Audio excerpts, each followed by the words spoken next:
mínimo de principios de justicia y equidad para las personas, ha sido una evolución durante mucho tiempo.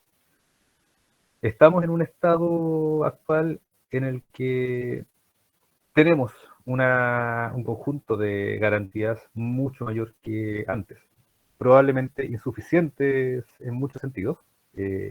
Muchos principios, muchos derechos están siendo o vulnerados fácilmente, no están siendo protegidos con suficiente fuerza, o no hemos sido capaces de problematizar derechos concretos que debiesen ser protegidos también.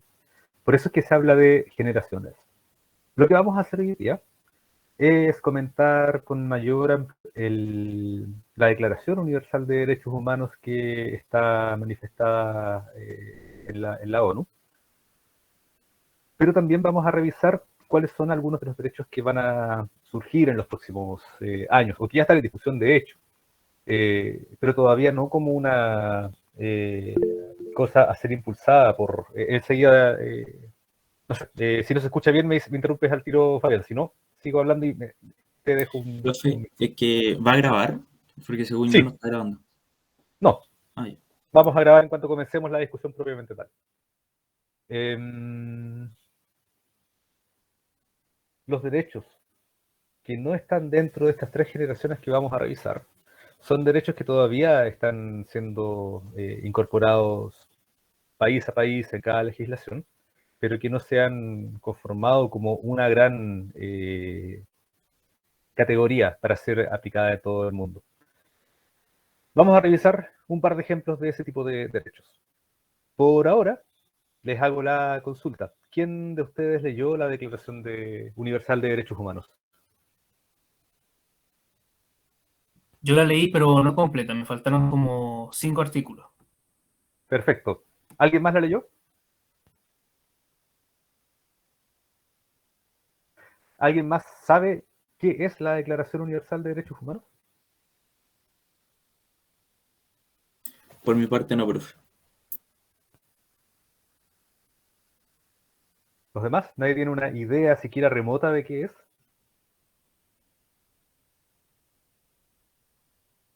Perfecto. Lucas, ¿hubo algún derecho que le haya llamado la atención de que esté presente en la declaración? Bueno, en realidad varios. A ver, recuerdo uno que me sorprendió que existiera como derecho. Yo creo que uno como que lo asume en estos tiempos, pero me sorprendió que estuviese escrito como regla, como norma, que el derecho se mencionaba como un derecho para los jóvenes que cuando ya tengamos una edad en que podamos ser ¿cómo decirlo? Cuando ya alcancemos como una cierta adultez, por así decirlo, que los jóvenes ya se pueden casar, ya pueden tener relaciones en eso, y que solo nosotros podemos como decidir eso, el decidir Perfecto. estar como juntos, cosa que antes no pasaba, creo yo, pues, antes se decidía tal vez por los padres, y influían en esas decisiones. Es algo que está ahora como derecho, que las personas que se casen pueden decidir por ellas mismas que lo van a hacer. Perfecto. Me imagino que se refiere al artículo 16. Sí, a ese mismo. La idea es que comentemos hoy día. No se trata solamente de que yo hable, sino de que entendamos qué es esto, de qué se tratan los derechos. Porque usted acaba de hacer un punto especialmente relevante para discutir, especialmente cuando hablamos de una declaración universal y no solamente una aplicada en nuestro entorno más cercano. Ahí les puse el enlace de la declaración. Vayan al artículo 16. Este dice, los hombres y las mujeres, a partir de la edad núbil, esto es más o menos la edad en la que las personas están en condiciones de procrear, tienen derecho, sin restricción alguna por motivos de raza, nacionalidad o religión, a casarse y fundar una familia, y disfrutarán de iguales derechos en cuanto al matrimonio, durante el matrimonio y en caso de excepción del matrimonio. Solo mediante libre y pleno consentimiento de los futuros esposos podrá contraerse el matrimonio. El hecho de que tenga que estar en una declaración firmada por casi 200 países implica que esto tiene que haber sido un problema muy grande en algún momento. Y podríamos discutir, ¿será que todavía sigue siendo un problema? Ustedes han seguido noticias probablemente de lo que pasa en países en África, por ejemplo. Ahí tenemos unos problemas realmente graves de vulneración de derechos. Ojo, vamos a revisar también hasta qué punto son derechos humanos y cuándo es otro tipo de vulneración de derechos, pero en África todavía sigue siendo común que haya secuestros de niñas particularmente para ser obligadas a casarse con señores de... Entonces ahí uno dice, esto no es de la época prehistórica, esto sigue ocurriendo. Y el hecho de que ocurra de manera más o menos cotidiana, en muchos casos masiva, implica de que alguien o alguna institución está fallando. Y ahí es donde decimos, probablemente los estados están fallando, no están logrando proteger derechos de una parte importante de su población. ¿Algún otro derecho que le llamara la atención?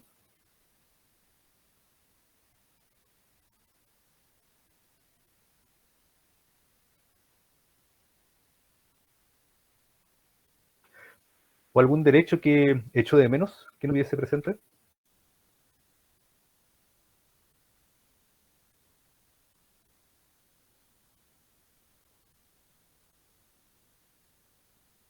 Profe, a mí me causa curiosidad el del artículo 5 que dice nadie será sometido a torturas, ni a penas o tratos crueles, inhumanos o degradantes. Correcto. Entonces, yo pensaba con este derecho, si es que aplica igual para personas que, como pasa en algunos países, que si están presas o cometieron algún delito, se le aplique alguna tortura o algo por el estilo. O sea, estas personas que Ya. tal vez hicieron cosas igual, no sé, muy malas, también infringieron a este artículo, pero ¿se les puede hacer igual eso o no? Perfecto. Esa discusión también viene a ser una suerte de actualización del derecho, y es una discusión propia de la filosofía del derecho. Vamos a adelantarnos un poco a lo que vamos a revisar en la presentación, pero recordemos que esta declaración surge el año 48. Eso era justo después de la Segunda Guerra Mundial y sobre todo justo después del Holocausto. ¿Qué piensan ustedes que una víctima del Holocausto consideraría justicia?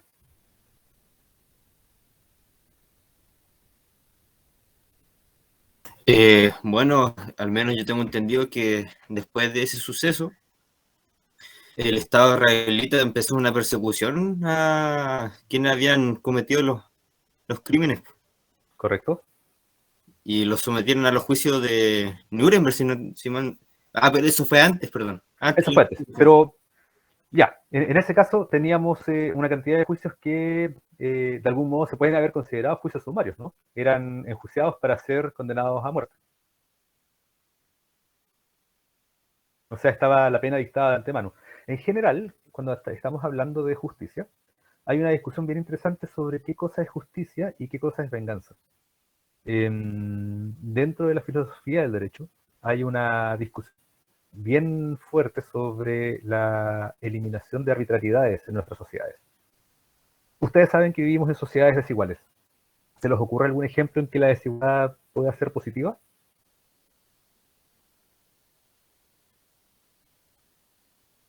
Es decir, como que en algún caso a una persona se le juzgue de una manera más blanda, por así decirlo.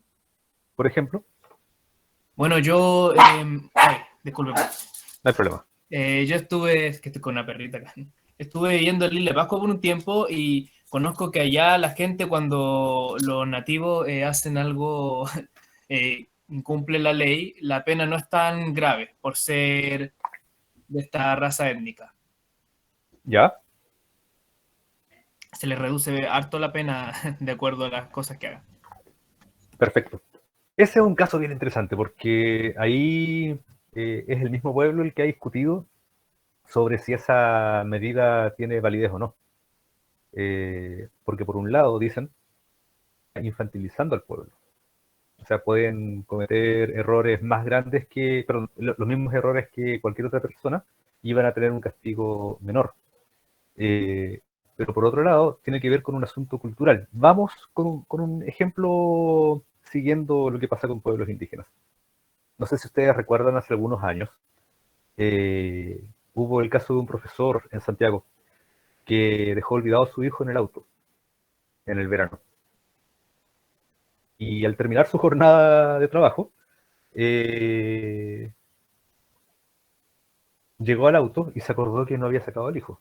Y el hijo había fallecido. Realmente fue sometido y finalmente se dictaminó que había sido un error, había sido un accidente, que en definitiva nunca hubo una intención de asesinar a su hijo y que había atenuantes. Eh, y unos años antes que el caso de este profesor, ocurrió el caso de una mujer aymara, eh, que estaba en el trabajo, solo que en vez de una escuela era en medio del altiplano, pastoreando, y por ir a buscar un animal que se escapó, dejó a su hija arropada en un punto donde pensó que la iba a encontrar de vuelta. No la encontró de vuelta. No se supo si finalmente la niña gateó, si un animal se la llevó o simplemente la mujer se desorientó y perdió de vista a su hija. Y en ese caso fue juzgada como parecida. Son dos situaciones análogas y pareciera que en algún minuto se carga la mano contra una persona que contra otra. Ahí es donde tenemos la aplicación de una arbitrariedad, porque finalmente distintos tribunales internacionales terminaron considerando que se había actuado mal en ese caso. Pero pongamos, ¿no?, en un caso menos dramático, por ejemplo, los salarios que son desiguales. ¿Se les ocurre una situación en la que es justo o no, mejor, en la que tener una desigualdad salarial sea beneficiosa para la sociedad?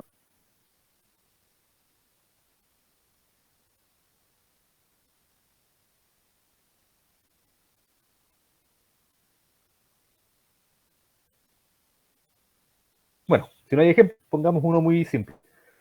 Una persona que tiene que barrer un pasillo versus una persona que tiene que hacer cirugía coronaria. Socialmente le atribuimos un valor diferente al trabajo de cada una de estas personas porque asumimos que involucra responsabilidades distintas y que en definitiva una persona negligente que va mal tiene menos repercusión que una persona negligente que opera mal. Y por lo tanto, para mantener más motivación o para retribuir el tiempo, el esfuerzo detrás, etcétera, tendemos a generar un pago desigual por distintas actividades. Eso se puede comprender como una maldad que no es arbitraria, sino que tenemos claramente establecido de antemano en qué condiciones distintas personas van a tener una retribución deseada por lo que hacen. Sin embargo, lo que se ha estudiado, por ejemplo, con los conceptos de interseccionalidad, es que en muchas ocasiones las personas no eligen libremente en cuál de esas condiciones situarse, sino que eso viene predefinido por la educación, por el lugar donde nacieron, por el género, etc. Entonces, cuando estamos hablando de aplicación de justicia, viene el concepto de eliminación de arbitrariedades.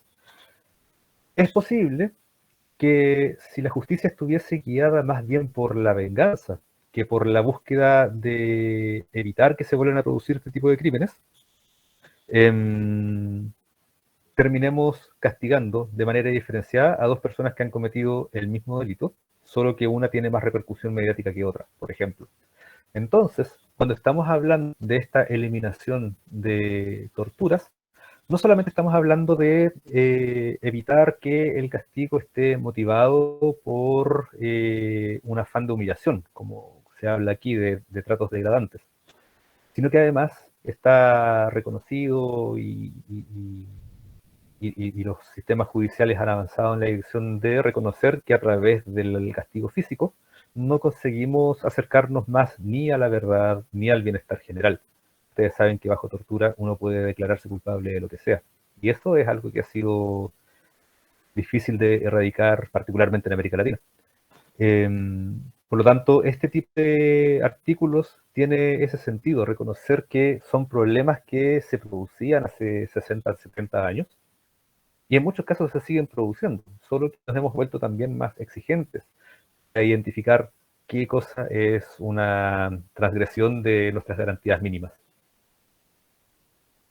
A ver, no, la idea es que, lo comento para el resto de las sesiones también, trabajen semana a semana, si no, no vamos a sacar mucho provecho del curso y al momento de generar las calificaciones finales se les van a acumular las cargas de trabajo. Pero voy a pasar ahora a compartir pantalla para que revisemos esta idea de generaciones de derechos y el mismo concepto de derechos humanos. Y voy a comenzar a grabar la sesión, como decía el compañero.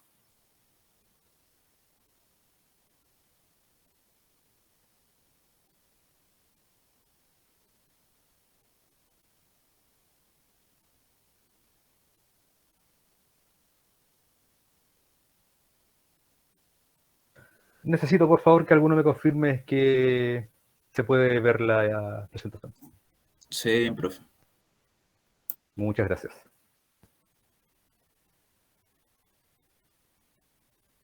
Cuando hablamos de conceptos de derechos humanos, tenemos que comprender primero de qué estamos hablando cuando estamos refiriéndonos al fenómeno de la ciudadanía. La semana pasada habíamos comentado sobre dos grandes maneras de entender este concepto. Uno que tenía que ver con los derechos, que son dotados de la manera en que dotamos a una persona de derechos, o, dicho en otras palabras, cómo el Estado reconoce que las personas son sujetos de derecho y por lo tanto merecen un mínimo, un estándar mínimo de a ser protegidos. Y por otra parte, teníamos la discusión del ejercicio de la ciudadanía. No basta con tener derechos, sino que lo más relevante es que podamos ejercer.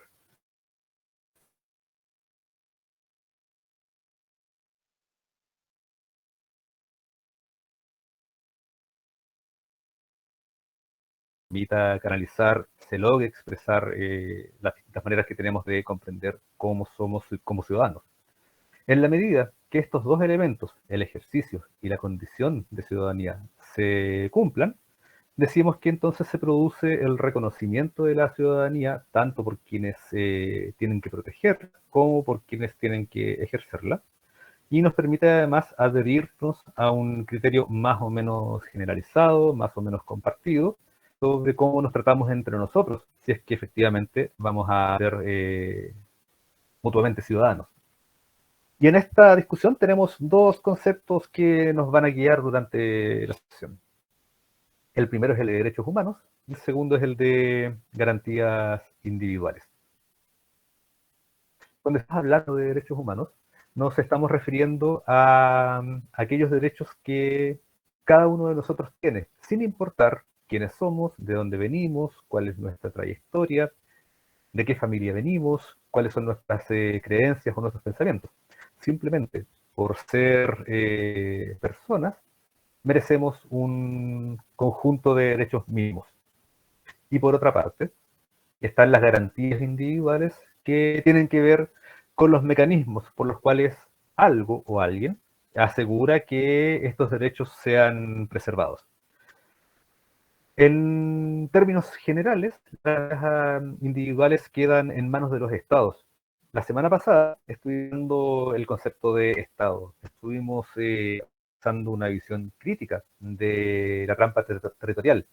Si ustedes la recuerdan, tiene que ver con confundir la realidad social, el ejercicio de la ciudadanía, con los límites del Estado. Lo que decíamos la semana pasada es, no basta con tener al Estado funcionando, lo que necesitamos es algo más. Necesitamos que la ciudadanía comprenda que el Estado es una de las muchas esferas que en las que puede ejercer sus derechos y garantías. Sin embargo, en términos prácticos, como es complejo identificar una manera más clara y precisa de que en la sociedad mundial reconozca los derechos básicos de las personas, decimos, el Estado es el depositario final de garantías. ¿De dónde viene esta discusión? adelantado en la conversación delante. Viene de lo que ocurre tras la Segunda Guerra Mundial. Durante la Segunda Guerra Mundial ocurrieron no uno, sino que varios holocaustos. Si hay uno de ustedes que ha leído sobre esta historia, probablemente conoce qué es lo que pasó con la invasión japonesa a China. Probablemente conocen qué es lo que pasó en Filipinas, qué es lo que pasó en el norte de África, qué es lo que pasó en los países de Europa del Este. De manera muy generalizada, se vivió un debilitamiento del reconocimiento de personas en todo el mundo. En muchas maneras por las cuales las personas fueron distintas. Se las comenzó a tratar como animales. Ustedes saben que en el caso del holocausto nazi, las personas eran tratadas como ganado de muchas maneras. No solamente eran transportadas en trenes de ganado, sino que eran tatuadas como se hace con los animales.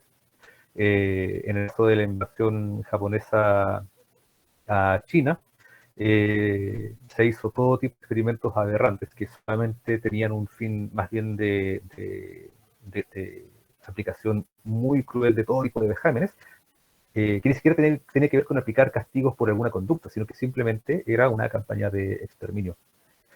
Cuando todos estos crímenes comienzan compartidos, comentados por las personas, se dice, estamos en un momento muy delicado, a pasar una guerra terrible, personas han vivido lo que jamás debieron vivir. Por lo tanto, las posibilidades son, o comenzamos a buscar la venganza, y que cada quien satisfaga ese ánimo de revancha hasta que lo quede resuelto, o trabajamos con una perspectiva de largo plazo, orientada a evitar futuros revanchismos, precisamente por lo que puede ocurrir tras un periodo de revancha. Para esto, fue necesario articular a los países. Hasta 1940, hasta los años 30 en realidad, había una cierta organización internacional un poco débil, en las relaciones interpersonales entre monarcas y gobernantes de élites que estaban muy consolidadas, pero lo que pasó durante la Segunda Guerra Mundial fue la globalización completa de los fenómenos políticos. Por lo tanto, cuando estábamos hablando de una estructura supranacional, ya no bastaba con tener una estructura europea o una estructura americana o una estructura asiática, sino que teníamos que tener una gran estructura de carácter global. Allí es donde surge la Organización de las Naciones Unidas. Una de las primeras tareas de esta organización fue la de identificar cuáles son los derechos básicos que tenemos que asegurarnos como humanidad. ¿Cuáles son los elementos que no deben ser transgredidos jamás y que de aquí en más tienen que ser perseguidos si alguien los respeta? Y ahí es donde entonces se comienza a trabajar en esta Declaración Universal de Derechos Humanos, que fue finalmente promulgada, firmada por los países que componían la ONU en 1948. En esta declaración, nosotros podemos identificar de derechos. Cuando estamos hablando de 3 generaciones de derechos, lo que estamos diciendo es que al analizar la declaración, vamos a identificar una trayectoria de derechos. Algunos que venían siendo protegidos de mucho antes y otros que comenzaron a ser protegidos precisamente a propósito de lo que ocurrió durante la Segunda Guerra Mundial, que son los derechos fundamentales, los derechos sociales y económicos y culturales, y los derechos de los pueblos. Vamos a revisar cada uno de estas generaciones, pero lo que es interesante es que estas 3 generaciones nos dan cuenta de que ha habido un avance en el reconocimiento de derechos mínimos. Vamos a revisar que los derechos fundamentales probablemente hoy día son absolutamente insuficientes, pero en su momento eran considerados tremendamente vanguardistas e incluso muy difíciles de aplicar. Hoy día estamos avanzando en derechos que ya no solamente son para las personas, sino que estamos hablando del reconocimiento de personas no humanas o del derecho de los ecosistemas. Y dentro de los derechos de las personas, estamos avanzando incluso en discusiones que involucran directamente la tecnología. No me adelanto más para que vayamos con cierto orden hasta ese punto. ¿De dónde vienen los derechos fundamentales? Particularmente de la Revolución Francesa. Si ustedes conocen esa historia, hubo un momento en el que la monarquía estaba enfrentando una crisis porque estaba maltratando al resto de la población. Subían los impuestos, se mantenían ciertas garantías muy buenas en comparación con lo que pasaba con el resto de Francia, a costa de expoliar al resto de las personas. Además, había una fuerte fundamentación de estas injusticias en la idea del poder como un mandato divino. Es decir, el hecho de estar entronizados involucraba que había un cierto orden natural que no podía ser discutido. Eso, naturalmente, comenzó a ser cuestionado, terminó de una manera muy violenta. Si ustedes revisan la historia de la Revolución Francesa, efectivamente involucró un periodo de revancha, donde se canalizó mucha rabia y resentimiento contra las antiguas autoridades de carácter, que involucró una variedad de ejecuciones públicas. Entre estos derechos fundamentales, lo que se fue reconociendo fue, primero, el de libertades fundamentales. Las personas tienen garantías mínimas que les permiten ejercerlas sin que tengan que pedir un permiso especial para ello. Los derechos civiles, que tienen que ver con el reconocimiento del ejercicio de su ciudadanía en todo momento y lugar, y los derechos políticos, que tienen que ver con la formación de nuevas estructuras de participación social. Y si uno revisa cuáles son los derechos fundamentales que encontramos en la Declaración de Derechos Humanos de hoy, podemos encontrar 3 ejemplos. El artículo 1. Todos los seres humanos nacen libres e iguales en dignidad y derechos, y dotados como están de razón y conciencia, deben comportarse fraternalmente los unos con los otros. Esto es interesante porque nos iguala, pero al mismo tiempo nos pone a todos una responsabilidad por igual, que es el de comportarnos fraternalmente. El artículo 10 también habla de garantías fundamentales a ser protegidas. Todos tenemos plena igualdad a ser oídos públicamente y con justicia por un tribunal independiente e imparcial. Y finalmente el artículo 15, que habla de que toda persona tiene derecho a una nacionalidad. Esto tiene que ver con los derechos civiles y políticos, solo para que comprendan de dónde viene este tipo.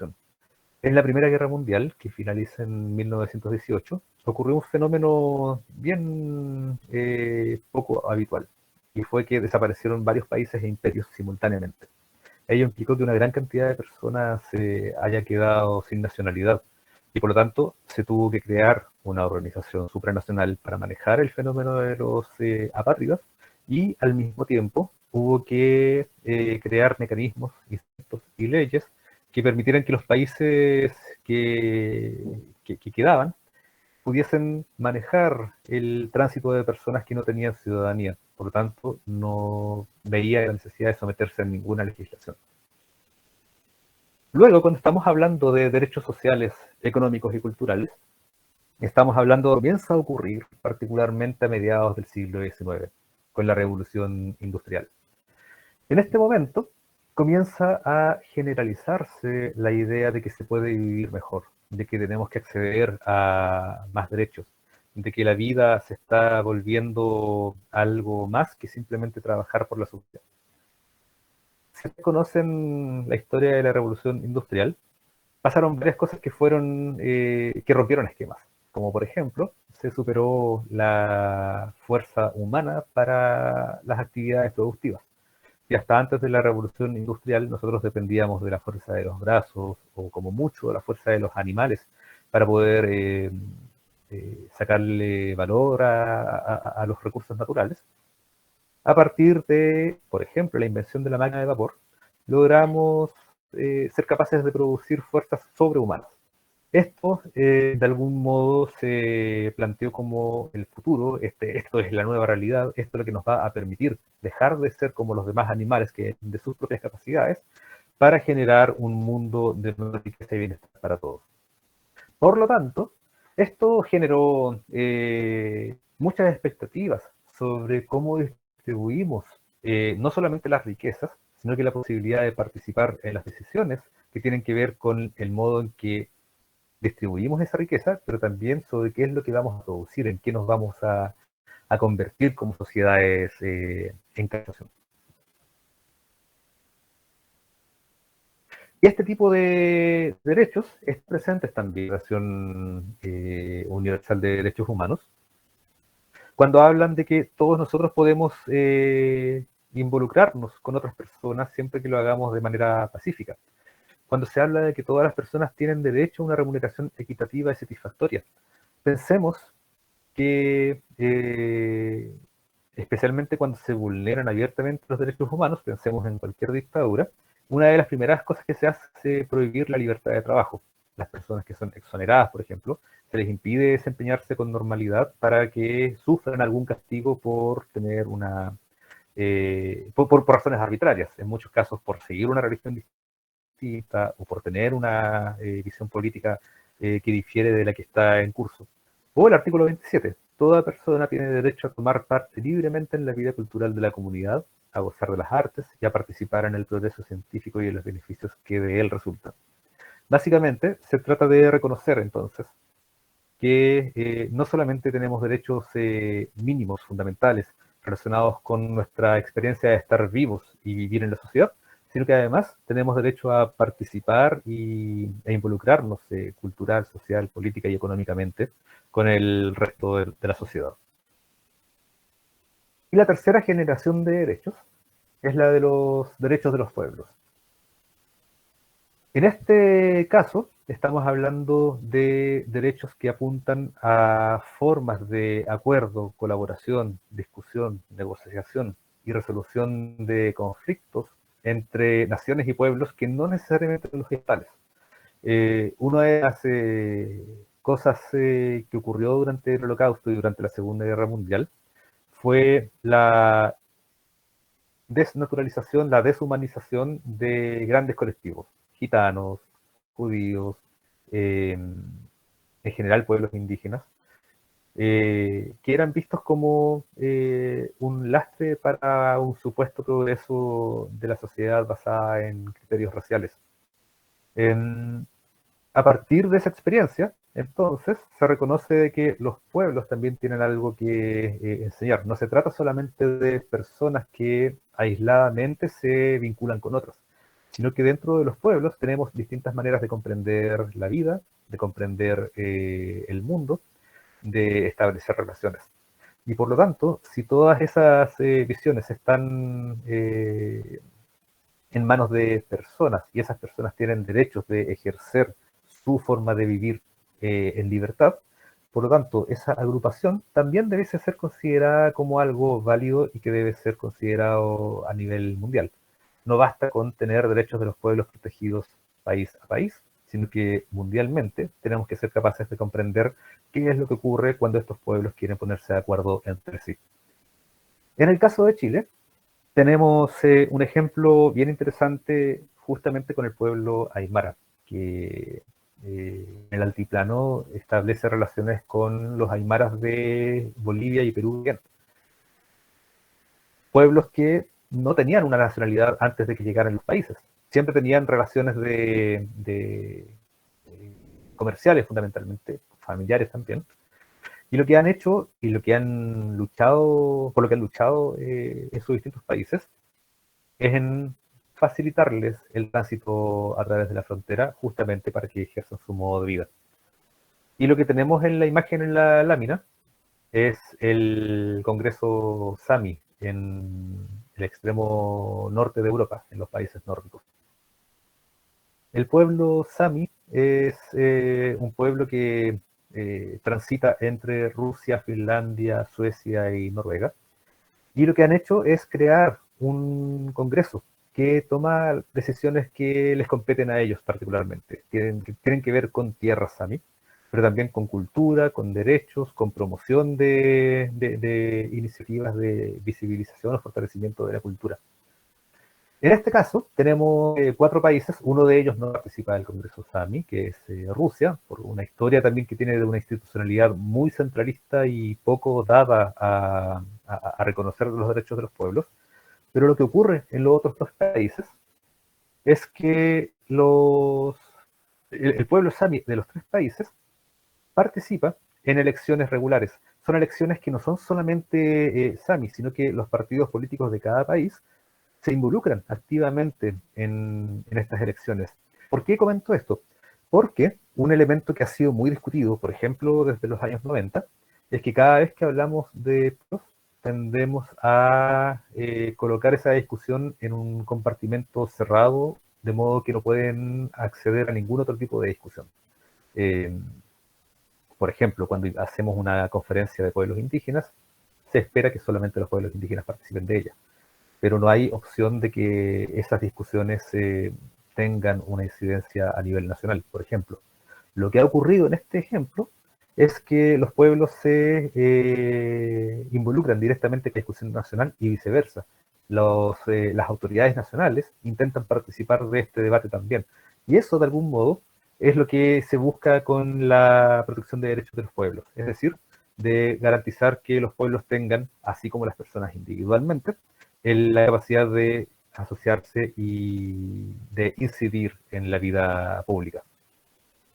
Y tenemos algunos ejemplos de estos derechos en la Declaración Universal de Derechos Humanos, el artículo 22 y el artículo 28. El primero es el que habla de la seguridad social, de la satisfacción de necesidades básicas a partir de lo que haga el resto de la sociedad. Y luego, la idea de que toda persona tiene derecho a que se establezca un orden social internacional en el que derechos y libertades proclamados en esta declaración se hagan plenamente efectivos. No basta con que esté la declaración firmada por los países, sino que tenemos que convertirlo en algo que permita ser protegido. De ahí que hablamos del concepto de garantías. Entonces, así como sintetizando qué es lo que ocurre con estas 3 generaciones de derechos, podemos decir de que la primera generación, la de los derechos fundamentales, habla de derechos que deben ser respetados a todo evento. Es decir, por el solo hecho de ser personas, tenemos que ver protegidas garantías básicas, protegidas por el conjunto de la sociedad. Cuando estamos hablando de derechos sociales, económicos y culturales, estamos hablando de derechos que pueden variar según el contexto de cada sociedad. Por ejemplo, es muy diferente el tipo de beneficio que se puede distribuir en un país muy empobrecido versus un país rico. Eventualmente podemos apelar a la cooperación internacional. Sin embargo, como no podemos exigir que un país haga más de lo que puede hacer, entonces decimos, tiene que adaptarse al contexto en el que está gobernando esa autoridad. Y cuando estamos hablando de la tercera generación de derechos, estamos refiriéndonos a este involucramiento en un sistema internacional. No se trata simplemente de personas protegidas, sino que de pueblos y naciones que logran generar mecanismos para protegerse como conjunto y para participar del beneficio que se da a nivel mundial también. Decíamos que tenemos más generaciones de derechos. En particular, los derechos de cuarta generación tienen que ver con la participación de las tecnologías. En este momento, por ejemplo, tenemos varias discusiones que no han sido suficientemente consolidadas, no están fuertemente establecidas en los sistemas jurídicos, no son parte de un sistema internacional todavía, por ejemplo, sobre el uso de datos. Probablemente ustedes, desde hace un par de años, cada vez que se meten a una página de internet, les aparece una ventana emergente que dice que aceptan o no aceptan las cookies para navegar. Eso es por una ley de la Comunidad Europea que establece que nosotros tenemos que autorizar expresamente que ese tipo de elementos se introduzca en nuestro computador o en nuestro teléfono. Principalmente porque detrás de eso hay una recopilación de datos sobre la cual nosotros no tenemos control. Sin embargo, también tiene que ver con otro tipo de derechos que entran en discusión ya no con otros estados, sino que con otras empresas.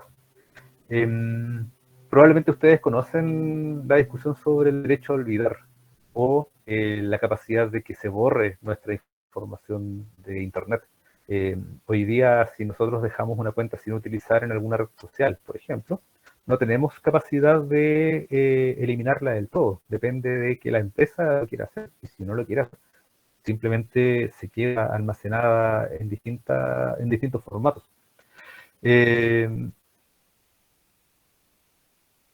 Luego estamos hablando de derechos de quinta generación cuando nos referimos a la biomecánica. Esto es más fácil de comprender, pero para darles un ejemplo muy práctico. Hoy día se está utilizando robótica e inteligencia artificial para crear prótesis. ¿Qué significa esto?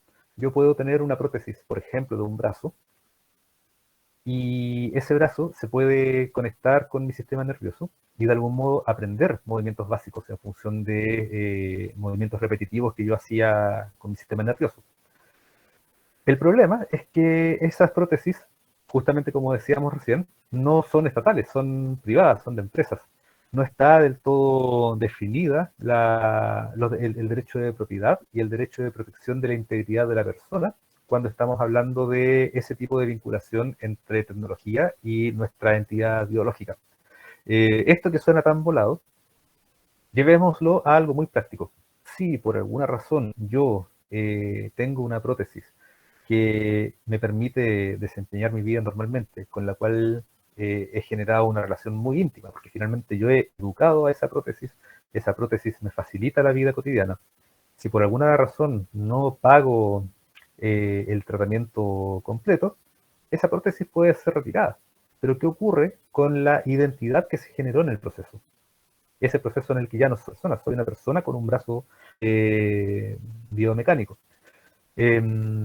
En general, cuando estamos hablando de nuevas generaciones de derechos, estamos reconociendo, como lo decíamos al principio, que los derechos no son algo que se agota, no es algo que nosotros vamos a finalizar. En un momento nosotros vamos a tener una comprensión más compleja y más exigente de qué es lo que tenemos que proteger como seres humanos. Y finalmente, a modo de síntesis, para que comprendamos además qué son los derechos humanos, quiero comentarles estos 5 principios. Cuando estamos hablando de que los derechos humanos son universales, nos estamos refiriendo de que son aplicables a todos los seres humanos.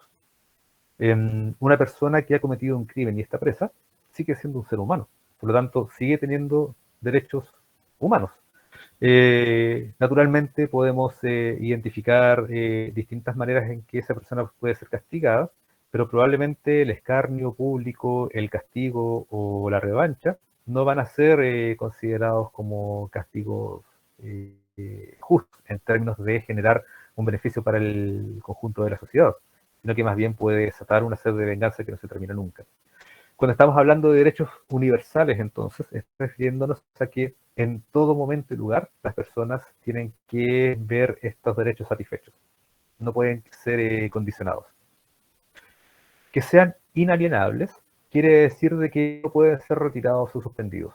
Tal como antes, por mucho mal que hagamos, seguimos siendo humanos y lo que nos hemos propuesto como humanidad es el de tener un sistema que sea suficientemente fuerte para garantizar que todas las personas tengan garantías mínimas para ejercer su vida, pero que también en ese mismo esquema identifique los más justos para castigar si es que es necesario.